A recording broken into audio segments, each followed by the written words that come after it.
সুপ্রভাত।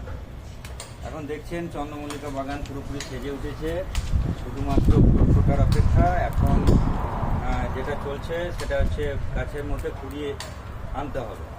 তো কুড়িয়ে আনার জন্য আপনাদেরকে এখন প্রয়োগ করতে হবে 52-34 সাথে ম্যাক্সাল। সপ্তাহে 2 দিন করুন।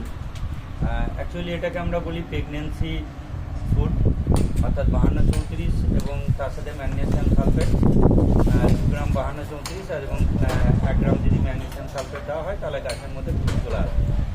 এবং এই সময় বিশেষভাবে লক্ষ্য রাখবেন যাতে সাদা মাছির আক্রমণ না হয়, তার জন্য পেগাসাস বা উলালা ইউজ করুন। আর নিয়মিত এই যেভাবে আমি টপটা ঘোরাচ্ছি করে নেন। এই যে টপটা আছে এটাকে যদি 4 ভাগ করে নেন, 4 ভাগ করে নেওয়ার পরে প্রতি সপ্তাহে বা 2-3 দিন অন্তর অন্তর এইভাবে ঘুরিয়ে দেবেন। তাহলে কী হবে, পুরো কুড়িটা সমানভাবে আসবে, অর্থাৎ রোদটা একদিকে পাবে না। এইভাবে আমি ঘোরাচ্ছি, টপটা ঘুরিয়ে দিলাম। এই টপটাকেও আমি আগের সপ্তাহে ঘুরিয়েছিলাম, এই সপ্তাহে আবার ঘুরিয়ে দিলাম। এই টপ ঘোরানোটা অবশ্যই করবেন এবং নিয়মিত সাদা মাছির আক্রমণ যাতে না ঘটে তার জন্য উলালা বা পেগাসাস আপনারা ইউজ করবেন।